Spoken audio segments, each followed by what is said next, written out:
Kapitan sa barangay Gunob, Lapu-Lapu mitataw nga walay nadawat nga bisan piso ang barangay sa transaksyon sa pagpalubong sulod sa Municipal Cemetery. Si Luan Merondina sa report.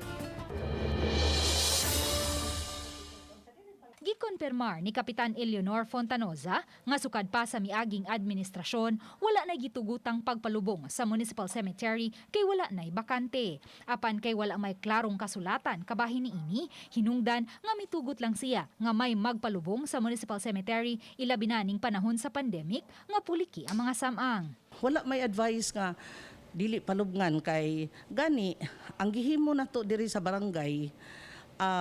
Nangayo lang tag burial permit and at the same time ang ilang death certificate. Apan giklaro sa kapitan nga wala na ningil og bayad ang barangay sa mga kabanay sa namatay. Wala usab siya kasayuran sa gikatahong dakong singil sa pagpalubong nga moabot sa 12,000 pesos. So far, the barangay did not collect any single centavo.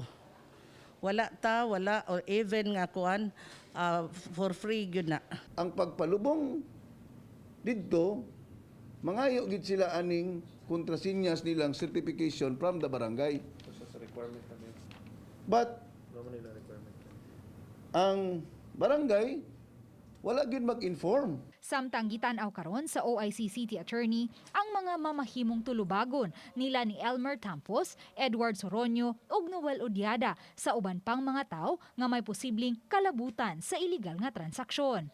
Nasayran sa City Attorney nga ang ubang mga nitso gipanghabwaan lang nga way abiso sa tagtungod aron mapahimutang ang bag-ong ipalubong.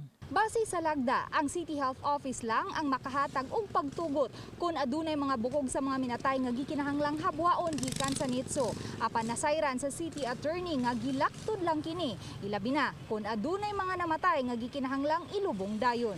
Nahibaw-an na to nga if magtukod og mga bag-ong structure nga mga nitso, kinahanglan sila og DOH permit, which in this case walay nahitabo. So ang among assumption nga naay gihabwa pero naghimo gid sila bag-o nga mga nitso didto nya. Og naputay habwaon, naama na sa DOH guidelines sa kanang disposal sa patay, no? Uban ni Godfrey Rilien, Luan Merondina, Balitang Bisdak.